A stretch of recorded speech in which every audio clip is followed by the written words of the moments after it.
Welcome to the Tipping Point Show. I'm Jimmy Evans. I'm joined today by Dr. Mark Hitchcock, who is a contributor here on endtimes.com. He has his own podcast, Marking the End Times.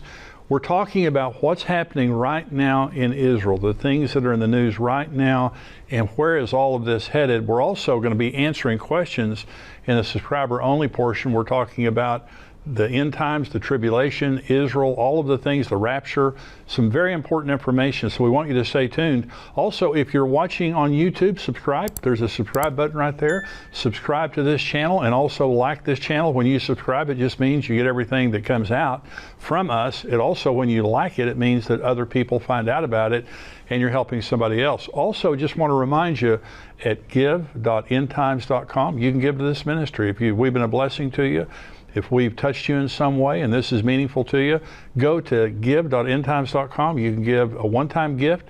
No gift is too small, no gift is too large. Also, you can make a recurring gift and help us build this ministry and help this message keep coming back to you and many others. And endtimes.com now, if you haven't subscribed there, go to endtimes.com and subscribe for $7 a month, because we have podcasts, we have articles, we have all types of important information on there all week long to bless you, to encourage you, and to keep you informed on what's taking place. Stay tuned for today's program. It's going to be powerful.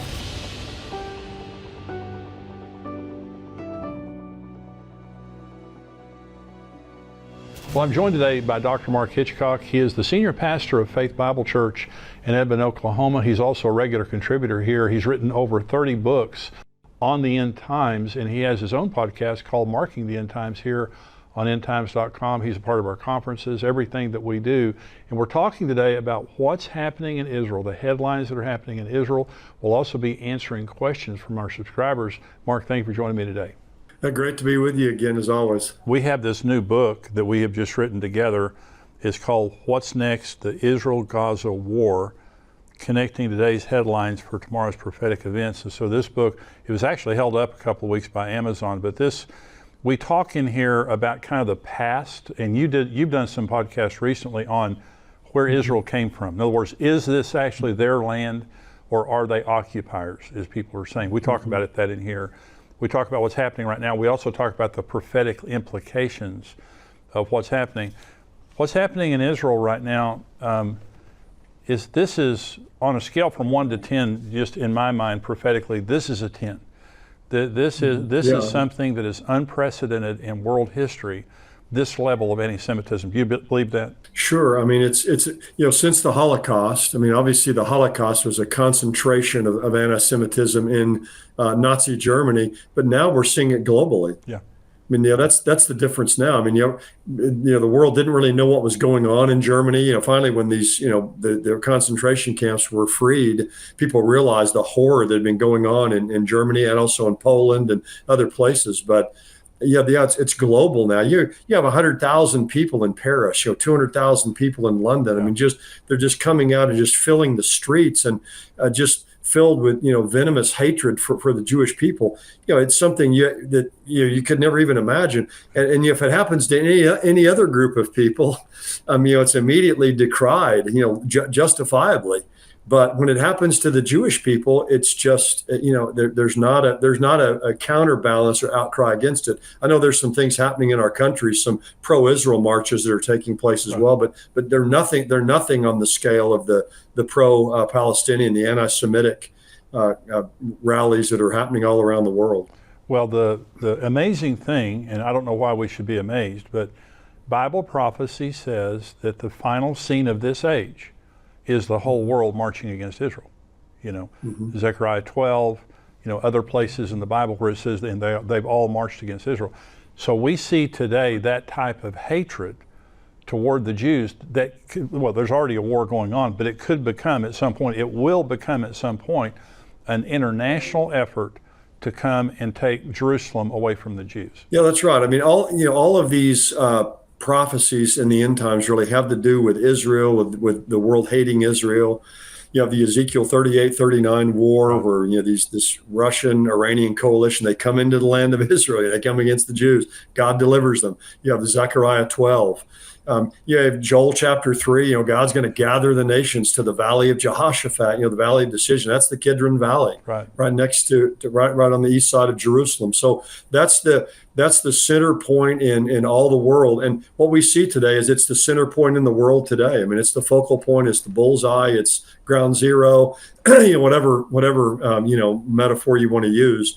And to see it happening today, we've all known, this is going to happen in the end, before Jesus comes back. But to see it it's just suddenly mushroomed before our eyes, really everywhere in the world. It's really, even for those of us who believed it was going to happen and knew it was going to happen, I still think it's shocking. It's shocking. Yeah, October 7th was the match that lit the gasoline. That we didn't know how much gasoline was out there, but it's worldwide.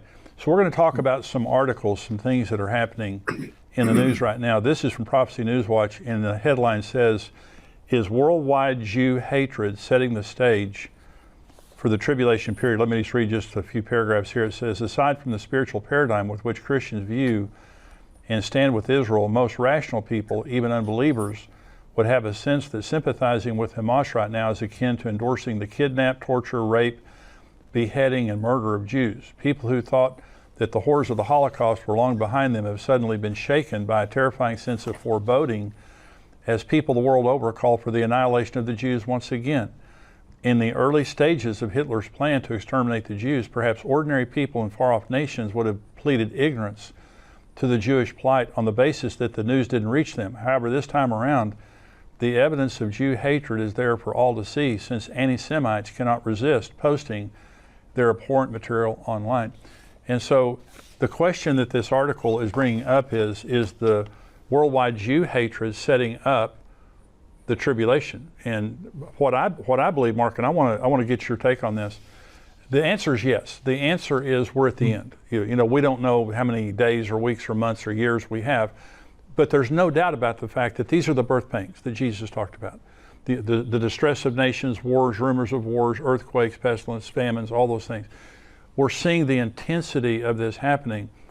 So the Antichrist, before the tribulation, around the time of the rapture, there's going to be this answer man, the rider on the white horse of Revelation 6. Mm-hmm. And he's going to come in, according to Daniel 9, and he is going to confirm a 7-year covenant with Israel. And so when I think the Psalm 83 war, the Ezekiel 38 and 39 war, Jeremiah 49, all of those things, those could happen any time. I mean, the stage is set for that. But at some point, the Antichrist is going to arrive on the scene and solve the problem. What do you think about, do you think the Antichrist is around right now? You think that he could show up sometime soon? Well, yes. I mean, if the Lord's coming's in the next 30, 40, 50 years or so, he has to be alive somewhere, because he's not going to be a teenager when he takes power. They're probably even in his 20s, or probably at least be 30s, 40s, 50s, somewhere in that range. So, and you look at our world today. I mean, how much longer can the lid be on the cauldron? I mean, it can't stay on very much longer. So I mean. No one can say, oh, yeah, for sure the Antichrist is alive today. But by everything that we can see today, we'd have to believe the Antichrist is alive somewhere on the earth today, lurking in the shadows. And it's fascinating. He's gonna come unto the world as a friend of the Jewish people. Right. He's going to look like their friend. He's going to come on this platform of peace, and he's going to, be the Time Man of the Year. He'll probably win the Nobel Peace Prize. I mean, he's going to be hailed as this person who's finally able to solve this problem over this Gordian knot that no one's been able to solve. But at the midpoint of the tribulation, and the greatest double cross of all time, he's going to turn against the Jewish people. So this iron fist that's going to be inside this velvet glove is going to come out. And he'll be the ultimate anti-Semite that the world has ever seen. He'll be, totally inspired and totally energized by Satan, probably indwelled by Satan. So he'll be, Hitler plus. And it's going to be the worst time for the Jewish people. What we see today, the Bible says that, 2/3 of the Jewish people are going to be cut off during the tribulation period. That's a stunning, there's almost 15 million Jews. That's 10 million. That's more than the Holocaust. Right. And people think, well, how could that ever happen again? Well, you look at our world today and just this global hatred for the Jewish people.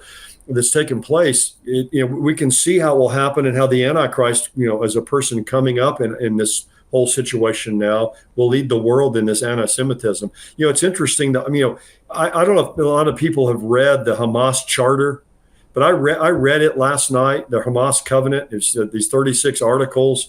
It was written in like 1988. That is the worst thing I've ever read in my entire life. Wow. It's the most virulent anti-Semitic. It's filled with conspiracy theories.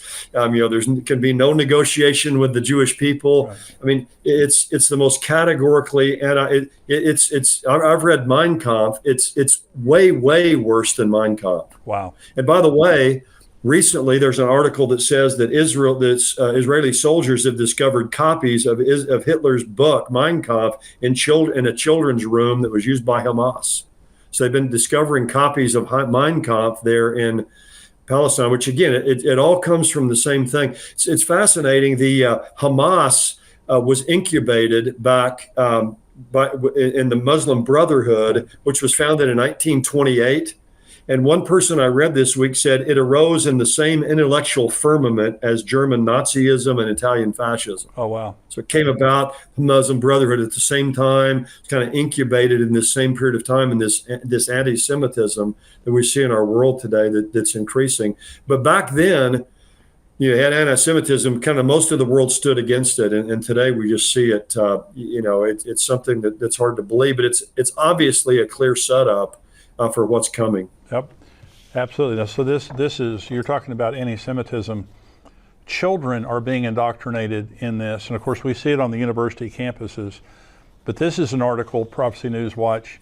It says, parents, do you know what your kids believe about Israel? And it says, global TikTok post for the Israel-Hamas war. So this is TikTok, and the source of this is Axios. Stand with Palestine has 210,000 posts. Stand with Israel has 17,000 posts. And it says here, according to a Harvard-Harris poll, 51% of Americans aged 18 to 24 believe Hamas was justified in its brutal terrorist attack on innocent Israeli citizens on October 7th.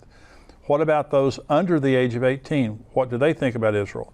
A recent article in the Jerusalem Post explained that around 6 individuals, some associated with Hamas and collectively boasting more than 100 million social media followers, have been waging a propaganda campaign against Israel on various social media platforms since the start of the Swords of Iron War of October 7th. And it goes on here to talk about TikTok and how TikTok is influencing young people, but the majority of young people today side with Hamas and believe that their attack was justified. That's very troubling. Well, it is, but I think it all of that comes from this whole paradigm that people are being taught today. Young people are being taught against the oppressed and the oppressor.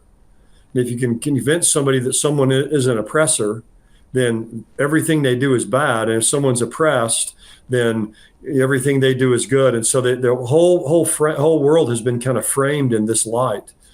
And Israel has been an oppressed people from their beginning. That's right. With Abraham. Yeah. They're oppressed in Egypt. They've been, the pogroms against them with Haman and Antiochus Epiphanes and with Adolf Hitler. I mean, it's been one pogrom and persecution after another. And again, it's all energized by Satan, who's the ultimate anti-Semite, who doesn't want God's promises with Israel to be fulfilled. That's right.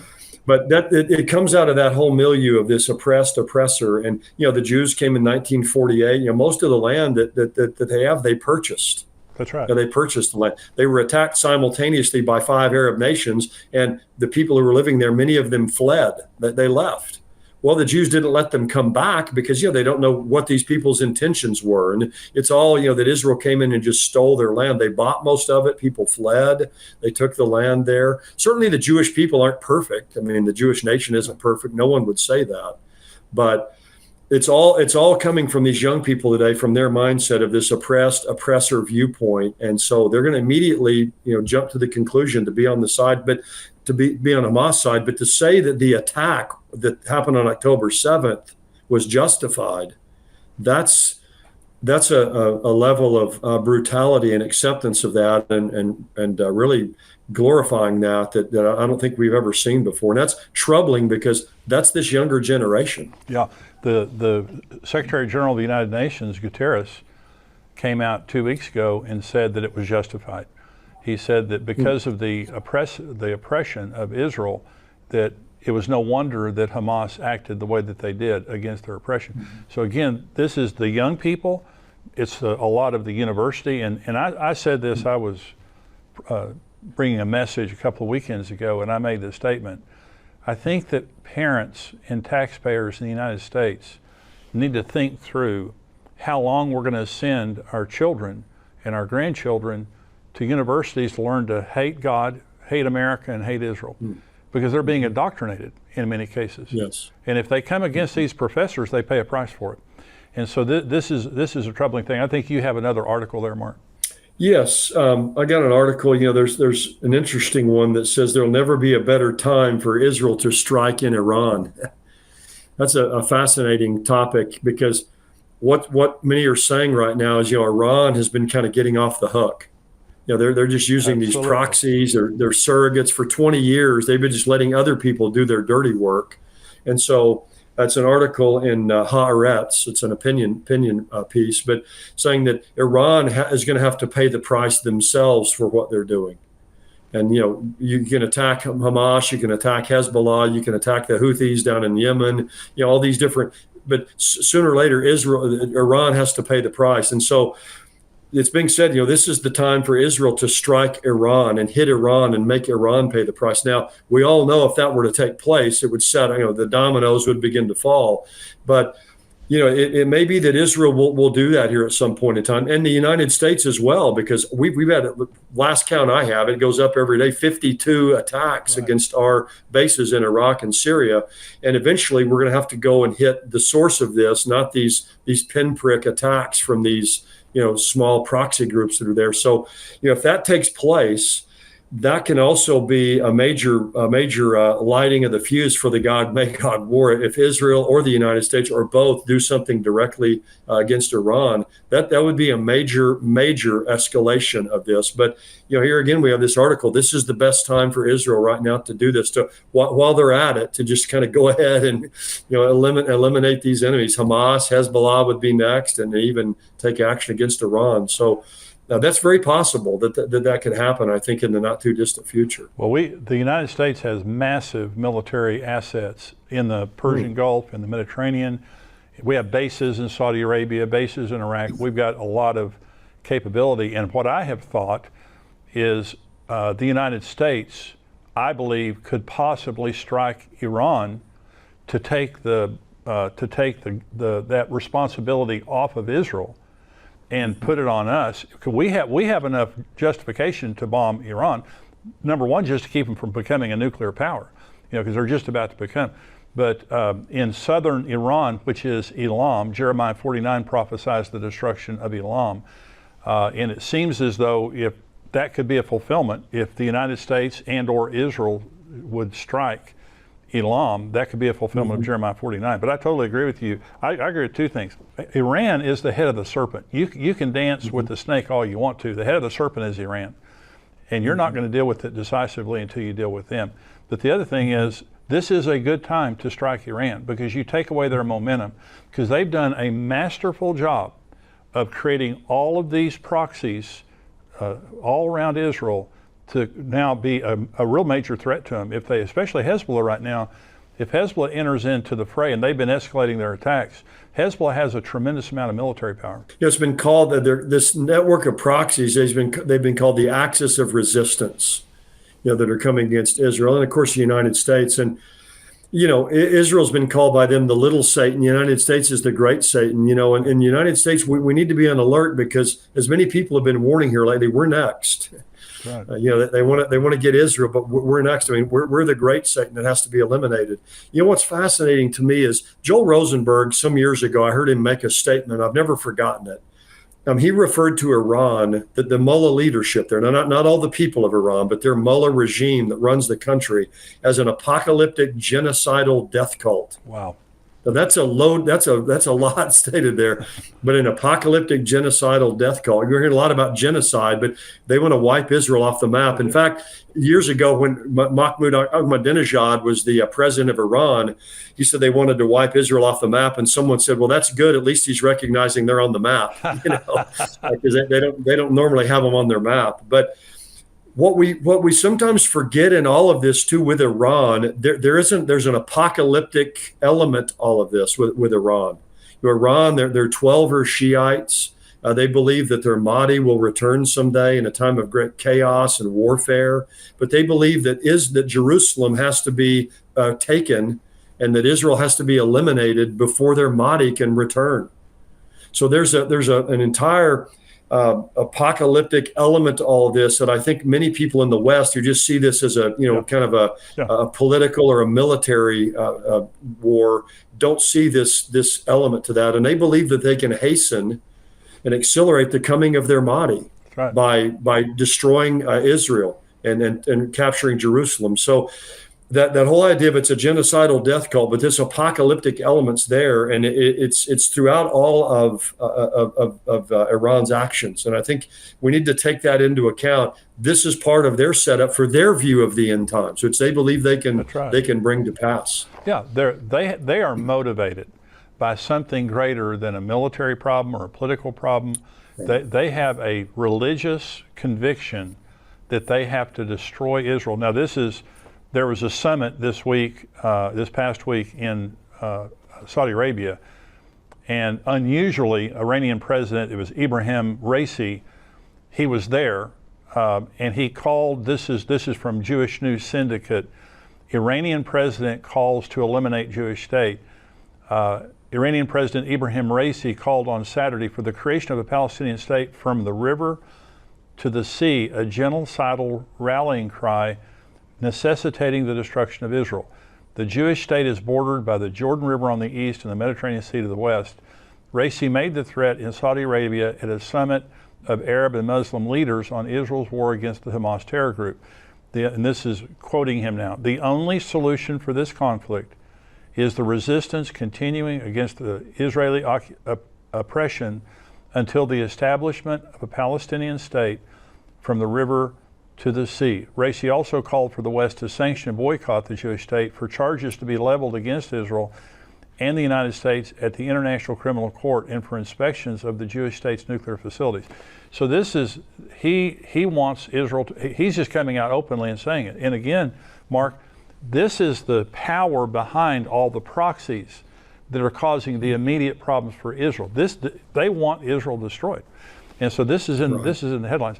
So this is why I'm saying at the beginning, I just don't see this getting better. Now, until the Antichrist shows up. I think this is a cauldron that is going to sit there and stew. I do believe at some point in time, Ezekiel 38 and 39, Psalm 83. And by the way, Psalm 83, and I've got my Bible open here, Psalm 83. In my Bible, under Psalm 83, it says, prayer to frustrate conspiracy against Israel. That's the heading of the chapter. It's a psalm of Asaph, and it says, do not keep silent, O God. Do not hold your peace, and do not be still, O God. For behold, your enemies make a tumult. Those who hate you have lifted up their head. They have taken crafty counsel against your people and have consulted together against your sheltered ones. They have said, come, and let us cut them off from being a nation, that the name of Israel be remembered no more. And it then goes on to list the nations doing it, and it's all the nations directly around them.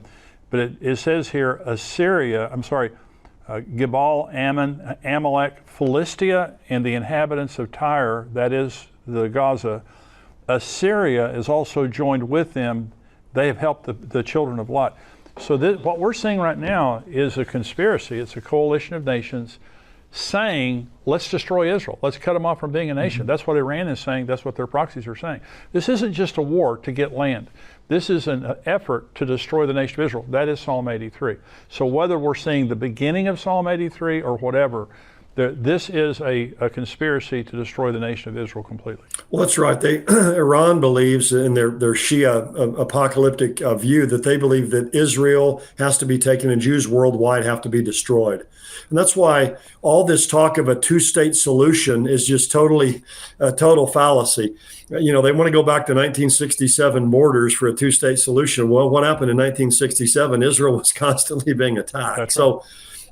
That's just a total smoke screen, to have this two states. So they don't want to, as you just read in that article, that the president of Iran, the Ayatollah they don't want a two-state solution. That's right. It's from the river to the sea. Right. They want Israel eliminated. All the two-state solution is, the so-called two-state solution people talk about, is just one more step to wiping out the Jewish people. And if the Jewish people give up the Golan Heights, if those who've been to Israel, they're finished. Yeah. So that's the goal. It's the total eradication of Israel, and that's what the Bible says. That's where the Bible says everything is headed, and the Antichrist will be Satan's final instrument to try to bring that to pass. But the good news is that ultimately God will deliver his people. They will be preserved, and God will fulfill his covenant with Abraham, Isaac, and Jacob, and with his descendants. And so that's the good news. God's ultimately going to prevail in this, but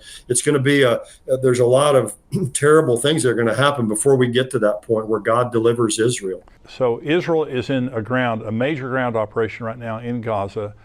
I think they've had 4,300 strikes in Gaza so far militarily, killed a lot of the terrorists.